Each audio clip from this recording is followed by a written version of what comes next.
ضلع نرمل کے بھینسا منڈل کے مضافات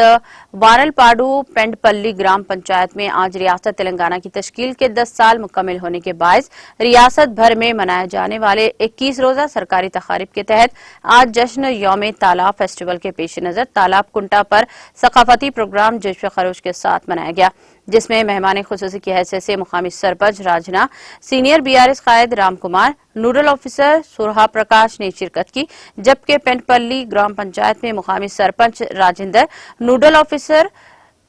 MPDO بھینسا گوپال کرشنا نے شرکت کی۔ اس پروگرام میں مقامی عوام، خواتین، بچے، بوڑھوں نے بڑے ہی جوش و خروش کے ساتھ شرکت کرتے ہوئے تالاب کنٹا پر بونالو پنڈگا اور بتکما پنڈگا کا رقص کرتے ہوئے گاؤں کے ماحول کو لطف اندوز بنایا۔ بعد ازاں سرکاری طور پر تالاب کنٹے پر ہی تام کا نظم رکھا گیا تھا، جو کہ مقامی تالاب سے ہی مچھلی کا پکوان کرتے ہوئے مقامی عوام کو ہی کھلایا گیا۔ بعد ازاں سینئر BRS قائد رام کمار نے تقریب کو مخاطب کرتے ہوئے کہا کہ تلنگانہ ریاست کو سرسبز و شاداب بنانا اور زائد از 1 کروڑ ایکڑ اراضی کو سیراب کرنا KCR حکومت کا